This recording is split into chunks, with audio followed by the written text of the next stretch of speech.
Let me come back to the very beginning. Mr. Beasley, in your remarks, you addressed very rightly this issue that has been a theme throughout here of conflict and of funding, of capacity of governments, and so forth. And I would like to come back to you in two questions. One is, as we look forward to 2018, you have raised the concern about funding, and I am similarly concerned about whether famines will persist and grow in 2018 with this marriage of conflict and lack of attention. How does WFP deal with that? Or how do you feel we should deal with that? Well, the United Nations, like many organizations, are neutral, but at the same time, I think we have to be very clear in speaking out. And I think the Sustainable Development Goal number 2, end world hunger by 2030, is not even a remote possibility with conflict. It's not possible. But if we end conflict, it's probable because of the experience, the expertise of many of you in this room. As Tony was very clear about, look how much poverty and hunger has been reduced in the past 35 years. I think it is a goal that can be achieved, but not with conflict. Having said that, I think as we continue to do what we do best, I am doing what maybe I do best, and that is bring attention to where the problem starts, and that is conflicting parties and nations. And so dealing with South Sudan, I've been pretty rough on the leadership in South Sudan, on both sides, very clear that this is a man-made conflict, and the pressure needs to be placed upon these leaders, as well as the leaders in the region, whether you're talking about Uganda, Kenya, Rwanda, and others in the region, until, as I've been calling upon the United States, I don't want to get into details here, but United States, Germany, the UK, and other players that are very significantly involved in this region, that we need to apply pressure to all the leaders in the region to come together in a united way to end this conflict in South Sudan. It is absolutely horrendous. It's much worse than you can imagine. I literally have been talking to refugees in the last 2 weeks in Uganda, in South Sudan, having been there, and the brutal atrocities, very similar to what happened in Rwanda, are taking place this same day. And to hear these little 16, 17-year-old young men and women talk about watching their mothers and fathers get hacked to death or macheted to death, it's brutal. And so, not to get too much into there, but at the same, Somalia is a different situation. You've got Al-Shabaab, of course, but that's not the driving number one problem. Drought is the driving number one problem there, with a governance that's trying to move forward. And so we're trying to encourage many of the leaders in some of the countries I just mentioned, along with others, that we must do everything we can to substantially improve the relationship that the new leaders have, the president and the prime minister, who are two very honest men, and they need support. And so you've got a lot of different issues in Somalia. It's not just weather related. It's a combination of factors, but we need to look at a comprehensive approach. We're feeding, like in Sudan, 2.3 million on an average given daily basis. In Somalia, we're feeding about 2.4 million on an average monthly basis. And we have biometrics on 1.7 million people. So there's a lot of opportunity for us to work with the leadership in doing other things in Somalia. Syria is a whole other issue in itself. And we've been encouraging the Russians and the United States, along with the Syrians, to cooperate where we can cooperate so we have greater access. And just an example, a few weeks ago, as we had been meeting in Damascus with the leaders in Syria, saying we need greater access into this certain areas. This is a corridor. If we can move the food and commodities, because Syria is a commodity-driven country for us. Unlike Lebanon, we use a cash-based transfer system, which has its tremendous basis for that, because it stabilizes the Lebanese economy in a time that we cannot afford for the Lebanese economy to collapse. It would be catastrophic to the region. But in Somalia, in Syria, where we're feeding about 4 million, give or take, you got 6 million people internally displaced. You have 5 million refugees. We're feeding almost 1 million of them in Lebanon, several million of them in Turkey, and of course you've seen the migration toward Germany and other parts of Europe. A study that we just came out of the field, and this is very important, about migration, because migration is a huge issue now. And our study shows that for every 1% increase in hunger, there's a 2% increase in migration. And so, as I've been doing television shows in Germany for the last 2 weeks, saying if we feed a Syrian in Syria, it's 50 cents per day. That same Syrian, if we're a refugee in Germany, in Berlin, the total humanitarian cost would be 50 euros per day. Now, quite frankly, our study also shows that before a Syrian or refugee leaves the country, they will move 3 times within their country before they'll leave the country. They don't want to leave home.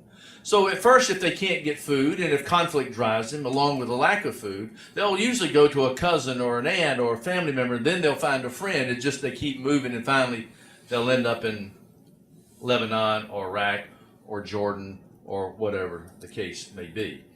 And particularly in these sensitive areas, as I've said to my friends in Germany and to the UK and the United States, if you want to spend another $500 billion on military operations, cut the World Food Program.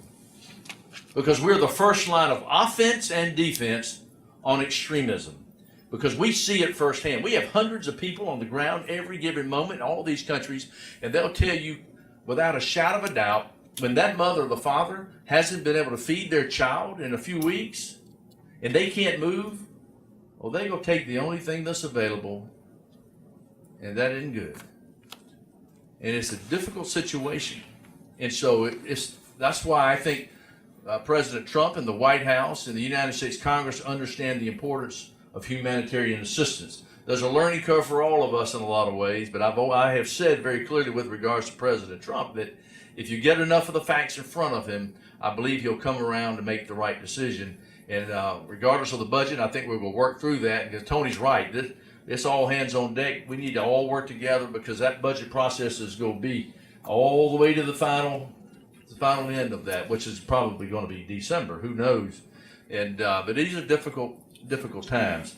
That's some of the points that everyone made. I could literally go on for hours upon hours. Like Tony said, I've learned a lot in a short time period. But one thing I try to do is stay focused on the big picture, and particularly right now with these conflicts and trying to get the tensions, the resolutions in South Sudan. It's horrendous. It is so bad. I really wish I could get into the details of some of that, how bad it really is between the different parties in South Sudan. Somalia, northeast Nigeria, what's taking place there with Boko Haram.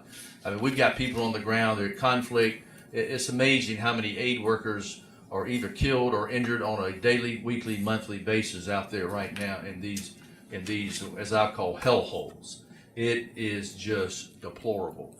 And the sad part is it distracts us from the areas that aren't in conflict, that, wow, how much has been achieved in the last 30, 40 years. If we didn't have these distractions, how much more success would we be having in developing more sustainability, more development, more resilience, programs like food for access, for assets that we're in safety net programs like in Ethiopia. I mean, we've converted through that program along 600,000 hectares of land because we are asking if you want food, work with us, and we will change the landscape of the land. We've got stories like this all over the place. It's an exciting time with the World Food Program working with many of you, coming up with different modalities, different ideas, using technology, how to pre-position foods more strategically, how to be prepared based on watching weather patterns, using the infrared and the satellite imagery that we now have today. We can get so much more in advance. But as Dan was saying a little while ago, like in Somalia in 2010, half the people of the 258,000 people that died in 2011 and 12, half of them died before the famine was declared. So did we avert famine in South Sudan? Yes, we did. Did we take 2 counties and go from famine to non-famine? Yes, we did. But at the same time, we went up from 4.8 million to 6 million people that were severely malnourished. So we're literally on the brink of famine in each of these countries. But while I say we're on the brink of famine, people are dying every day for lack of food and proper nutrition. And so we need to be careful about these declarations. It's a serious concern when we start using L3s and L2s. And sometimes I tell a lot of my friends in the UN, I said, you need to learn how to speak English. I said, half the people I don't have a clue what you're saying half the time. All these acronyms and things. I said, are they hungry or not? Are they getting food or not? Yeah. And so Tony knows exactly what I'm talking about. I was laughing with the Secretary General a few weeks ago, and I said, Secretary General of the United Nations, I said, I thought they spoke English was the primary language of the UN. He says, it is. Why? I said, all these acronyms, I don't know what they're talking about. He started laughing, and he refuses to use an acronym, too. And so my whole team is learning how to rethink and how to speak English so that people out there, hearts will get moved, not by these technical terms, which are very important, but we got to speak English. Or a translation of whatever language it might be. So anyway, I get all excited about this, so that's Tony's fault.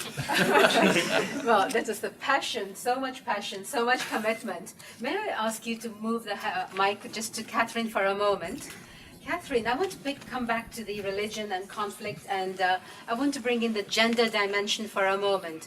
We were briefly talking earlier, and I'm just curious if you want to elaborate a little bit more on the gender dimension, both in terms of the people who are affected, but also in terms of potential solutions. Any reflections you want to share? And then I'd like to continue going around the panel here. Well, first, it's one of the obvious things, but that we should never forget to say, that the people who are suffering the most are women and children. They're the majority of the refugees, the critical issue, but also in terms of solutions, women do have a major role in agriculture, the main farmers, and they also have major roles in feeding their families. So in a sense, those are no-brainers, but things that I don't think in a panel like this we should ever forget, particularly majority male. The issue, though, has a special significance with religion, and it comes back to, in many ways, the role of religious groups, whether it is in peacemaking or in perpetuating conflict or in communicating about these issues, seems very obvious, but it has been a very difficult topic to get onto diplomatic agendas, UN agendas, etc. And there are various reasons, but first, the figure we're using these days is that 85% of the world's population has some religious affiliation. That's a Pew number, that somewhere between 80, it depends on how you count. And so one of my arguments on that is I really don't care what you believe. I mean, what you believe is important. It's what the people we're trying to work with believe.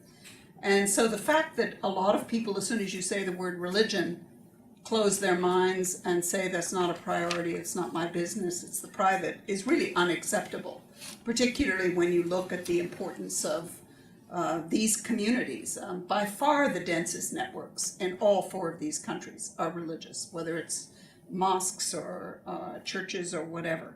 So it's a critical, complex issue that deserves to be treated professionally and so forth. So then you have to ask why. Why has it been so difficult? And there are several factors that we found in really every region. One of them clearly is a complicated set of concerns around proselytism and the perception that religion is religious institutions and leaders are primarily political and after conversion, etc. And unless we deal with that effectively, it's going to be very difficult to have an adult conversation. And then a second issue is, frankly, that within the development community and the humanitarian community, the role of women is absolutely critical. It's an understanding that without empowering women and bringing them into decisions, that you will not have peace, you will not have prosperity.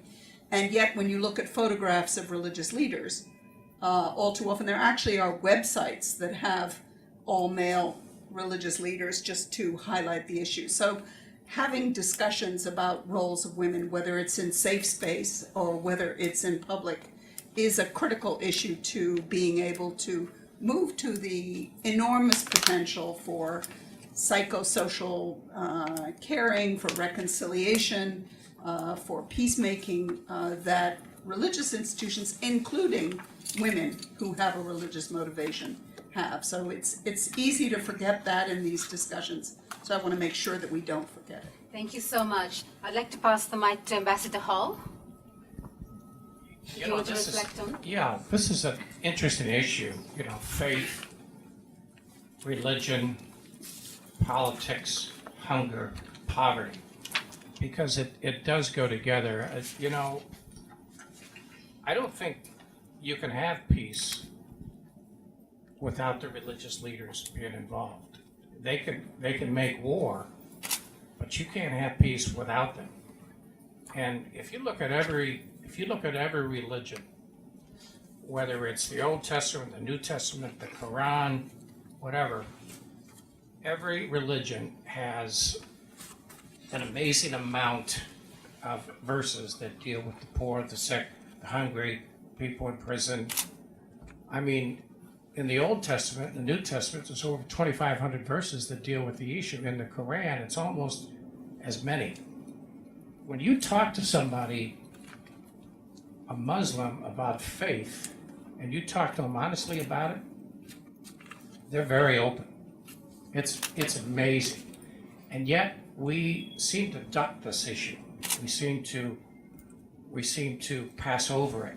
And the fact is that there is a lot of power when people come together and they talk about their faith and they pray together. I mean, I've seen it in the Congress of the United States when they come together every Thursday morning and pray together, Republicans and Democrats. Hardly anybody knows about it, but it's one of the best things they do in the Congress. And I've seen it. I've traveled to 130 nations in this world, and when I speak to Muslims and Hindus and Buddhists and people about this works, and yet we kind of put it down. I mean, a lot of our money goes through religious organizations. It goes through Catholics. It goes through World Vision. It goes through Islamic Relief. And we ought to really be using it, because you can't have peace. You can't have peace without religious leaders. And we kind of shun them. We kind of put them over here like these guys are crazy. They're not. Thank you. Paul, did you want to come in for a moment? Because I also wanted to ask you, you gave the example of Bangladesh and Ethiopia and coming out of crises. And these are countries that have also gone through these conflicts and have built mechanisms. I don't know if you want to reflect on some of the conversation over here and the work that your division is doing also on Yemen, on migration, and so forth. Okay, sure. I think, in both Bangladesh and Ethiopia, they made a lot of progress, and a lot of that has been supported by sound analysis and research. But there was real leadership in the governments. Those two governments over the years haven't scored all that well in terms of lots of the indicators, and there are certainly big problems. But both governments were very much committed to agriculture, to rural development, and to safety nets, and to solving food security issues. And that's made, I think, a big difference in those places. Oftentimes, a lot of governments make commitments to support agriculture or to reduce hunger or poverty. And in those two countries, for most of the period over the last 20 years, you can look at where the money went in the budgets, and you see that on the ground. And so that those investments of putting their money where their words were, their mouth was, made a big difference. And I guess I'd like to say that the analysis made a big difference in terms of the researchers in country and the policy units in country in Bangladesh, as well as in Ethiopia, other places. It makes a big difference when national researchers, national analysts are the ones that are communicating the policy messages. So that means it's important to build those institutions over time where people in those countries can reside and you can build on lessons from the past. You made a very important point of funding, which is a different one from one that has been made of the international community. You made a very important point of the national funding, being put to work on addressing these issues. Then I want to come to you, and then I will come to the audience here for one round of questions. But then I just want to come back for your reflections here from the insights from the Somalia and the South Sudan work you're currently engaged in. How do we unlock this? Where do you see potential? What would you like to put on the table in terms of what you're seeing on the ground? We just heard from Mr. Beasley also about what he's seeing in South Sudan. Where do you see any entry points that we haven't already mentioned? Well, that's a big question. With a short answer. Okay, short answer. Well, one of the things, I mean, we've talked a lot about the fact that one element that these four crises have in common, of course, is conflict. What we haven't dealt with so directly is the fact that in three of these four cases, we're talking about armed non-state actors that have been labeled as international terrorists. And the restrictions on aid going astray and ending up in the hands of groups labeled terrorists was one of the big reasons why we were so late in responding to Somalia in 2011. Now, the business with al-Shabaab hasn't been as serious of a constraint this year, but it is worth noting, for example, that some of the resilience programs that have gone on, those investments have been made in areas not controlled or influenced by al-Shabaab, and therefore not in the areas most severely affected by the famine in 2011. You know, we're looking at a civil war in Syria, one of which groups has been labeled as a terrorist group, and of course Boko Haram as well. How we deal with the question of humanitarian access in any conflict is a serious issue. It's no less serious in South Sudan because of the fact that no one in South Sudan has been labeled as an international terrorist. And believe me, people in South Sudan are as terrified by what's going on there as they are in Somalia or in Yemen. But we still have yet to come to grips with how we deal with the issue of seeing to it that people in need get assistance, or conversely, how people in need find their way to assistance, whether it be through their own networks or through organizations like Mr. Beasley's. And we haven't come to grips with that. We must do that as an international community. Now, of course, that's the very tip of the iceberg. All these other questions about resilience, about improving livelihoods, about more participatory or democratic governance, those are all important issues. If we're talking about the tip of the iceberg, that is famine, I think a couple of these issues that were squarely in our face in 2011 are actually still there someplace. Thank you. Thank you for also raising the issue.